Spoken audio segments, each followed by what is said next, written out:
বলে রে জিয়া নাই, জিয়া সারা বাংলায়, এক জিয়া লোকান্তরে, লক্ষ জিয়া ঘরে ঘরে। হটাও স্বৈরাচার, বাঁচাও দেশ, গণতন্ত্রের বাংলাদেশ এই স্লোগানকে সামনে রেখে খিদিরপাড়া ইউনিয়নে অবস্থান কর্মসূচি করেন। আল্লাহর কাছে লাখো কোটি শুকরিয়া। আজকে আমরা এখানে জড়িত হয়েছি মুন্সিগঞ্জ লৌহজং টঙ্গিবাড়ি 2 আসনে তাকে আমরা পেতে চাই। এই মুন্সিগঞ্জ জেলার মানুষ কি নাম দিয়েছে তাকে, মুন্সিগঞ্জ জেলার বিক্রমপুরের হাতেম তাই জননেতা মিজানুর রহমান সিনহা, তিনি এই খিদিরপাড়া ইউনিয়নে নয়, পুরা লৌহজং টঙ্গিবাড়ি মুন্সিগঞ্জ তার যে উন্নয়নের ছোঁয়া নাই এমন কোনো জায়গায় কেউ বলতে পারবে না। বিশেষ করে আমাদের লৌহজং থানা যত মসজিদ, মাদ্রাসা, ধর্মীয় প্রতিষ্ঠান যাই কিছু আছে, হিন্দুদের ধর্মীয় প্রতিষ্ঠান যাই আছে, মিজানুর রহমান সিনহার অবদান প্রত্যেকটা ওয়ার্ডে, প্রত্যেকটা মসজিদ, মাদ্রাসায় তার ভবন আছে। এই আপনারা যদি বিশ্বাস না করেন, আমাদের মসজিদে, আমাদের মাদ্রাসা একটা ভবন সে নিজে করে দিয়ে গেছে। এ কথা ঠিক করে দিয়ে গেছে। একদিনে 18টা এই খিদিরপাড়া ইউনিয়নে কালভার্ট উদ্বোধন করেছেন, এটা রেকর্ড। রংপুর, রাজশাহী অধিকাংশে উন্নয়নের ছোঁয়া তার আছে। 5ই আগস্টের পরে আমরা বাংলাদেশ একটা স্বাধীন বাংলাদেশ হিসাবে আমরা পেয়েছি। এখন আমরা চাই বাংলাদেশ সুন্দরভাবে, প্রশাসনও সুন্দরভাবে এখন কাজ করতেছে। যারা দায়িত্বে উপদেষ্টা আছেন ইনশাল্লাহ তারাও সুন্দরভাবে কাজ করতেছেন। আমাদেরও চলাফেরায় খুব ভালোভাবে আমরা চলাফেরা করতে পারতেছি। তবে এই জন্য তিনি মিজানুর রহমান সিনহা একজন ভদ্র লোক, তিনি কোনো মারামারি, সন্ত্রাসী, রাহাজানি এগুলায় সে বিশ্বাসী না। সে বিশ্বাসী শুধু কাজে কর্মে কিভাবে উন্নয়ন হবে।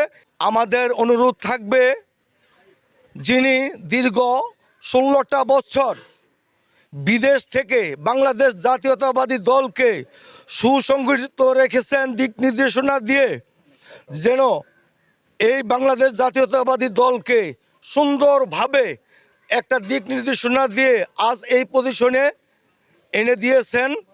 সেই জননেতা জনাব তারেক রহমান সাহেবের কাছে আমাদের আকুল আবেদন, যেন নমিনেশন দেন। আল্লাহর রহমতে যদি নমিনেশন দেয় মিজানুর রহমান সিনহা সাহেবকে আমরা বিপুল ভোটে, তাই আমি কথা আর বেশি বলবো না। আমরা আমাদের পানের দাবি, আমরা মুন্সিগঞ্জ 2 আসনে আমরা জননেতা মিজানুর রহমান সিনহাকে আমরা নমিনেশন যেন তারেক রহমান সাহেব দেন, এই জন্য আমরা সকলে আশাবাদী। আমাদের প্রাণের দাবি জননেতা মিজানুর রহমান সিনহার জন্য যেন এই আসনে তাকে নমিনেশন দিয়ে যেন সংসদ সদস্য হতে পারে, এই আশা ব্যক্ত করে আমি আমার বক্তব্য শেষ করছি। বাংলাদেশ জিন্দাবাদ, বাংলাদেশ জাতীয়তাবাদী দল জিন্দাবাদ, বেগম জিয়া জিন্দাবাদ, তারেক রহমান জিন্দাবাদ, জননেতা মিজানুর রহমান সিনহা জিন্দাবাদ।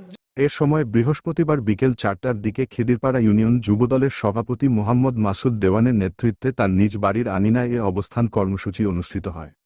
এরকম নেতাই চাই, মিজানুর রহমান সিনহার তুলনা নাই। আমরা চাই যে মিজানুর রহমান সিনহার মতো লোক এই আমাদের এলাকায় থাকলে এই দেশের উন্নয়ন হবে। এই কারণে আমরা মিজানুর রহমান সিনহাকে চাই। মিজানুর রহমান সিনহা সাহেবকে আমরা চাই আমাদের লৌহজং এবং টঙ্গিবাড়ি 2 আসনে। তার যে কাজগুলো ছিল উন্নয়নের ধারা অব্যাহত রাখার জন্য আমরা তাকে আর একটিবারের জন্য আমাদের এই 2 আসনে যাতে জনাব তারেক রহমান সাহেব তাকে নমিনেশন দেয়, আর একটাবার আমাদের এই যে বাকি কাজগুলো ছিল এই কাজগুলো যেন সম্পূর্ণ করতে পারে। এতে ইউনিয়নের বিএনপি অঙ্গ সংগঠনের নেতৃবৃন্দ ও এলাকার মুরব্বিয়ান গণ্যমান্য ব্যক্তিবর্গ উপস্থিত ছিলেন। মিজানুর রহমান সিনহাকে বলা হাতেম তাই। হ্যাঁ, হাতেম তাই, সে দানবীর রাকিব আলী, সে অতীতে 2 বার সংসদ সদস্য ছিল এবং আগামীতে আমরা তাকে মনোনয়ন প্রত্যাশী। আগামীতে যেন এই হাতেম তাই আমাদের মধ্যে ফিরে আবার আসে, লৌহজং টঙ্গিবাড়ি ধানের শীষ মার্কা নিয়ে সে আমাদের নমিনেশন নিয়ে আমাদের ফিরে আসে, আমরা এই প্রত্যাশা করি তাকে। সিনহার বাপে হেনামো দান করার দিয়ে গেছে। তাদের প্রাণের জোর দাবি জানিয়ে বলেন, উন্নয়নের ধারাকে অব্যাহত রাখতে দেশনেত্রী বেগম খালেদা জিয়া ও দেশনায়ক তারেক রহমানের কাছে সাবেক এমপি, সাবেক স্বাস্থ্য প্রতিমন্ত্রী, বাংলাদেশ জাতীয়তাবাদী দল বিএনপি সাবেক কোষাধ্যক্ষ এবং বিক্রমপুরের হাতেম তাই জননেতা মিজানুর রহমান সিনহাকে মুন্সিগঞ্জ 2 আসনে, লৌহজং ও টঙ্গীবাড়ি উপজেলায় সংসদ সদস্য হিসেবে দেখতে চেয়েছেন। পূর্বের আমল থেকে দানশীল, সর্বদিকে দানশীল, সারা শুধু রোজ ও মুন্সিগঞ্জ আসলে নয়, সারা বাংলাদেশে সে দান বিল করে আমাদের সকলের জন্য আমরা মিজানুর সাহেবকে পেতে চাই। গরিব মিসকিনের জন্য খুব অগ্রগতি আছে, ওনার প্রতি আমাদের অনেক আহ্বান, আমরা চেষ্টা করি উনি যেন এই দেশের এই গ্রামের মধ্যে এই যে লৌহজং মুন্সিগঞ্জের 2 আসনের মধ্যে ওনাকে আমরা দেখতে চাই। উনি সর্বক্ষণ আমরা দেখতে চাই উনি ধর্মীয় কাজের অনেক উন্নয়নশীল এবং দেশের মধ্যে আরও উন্নয়নশীল করব। এবং উনি আরেকটা জিনিস আছে, উনি বংশভুক্ত, উনি ওনার বাবার আমলা উনি খুব আসলো দানশীল আসলো। এক হও, লড়াই করো।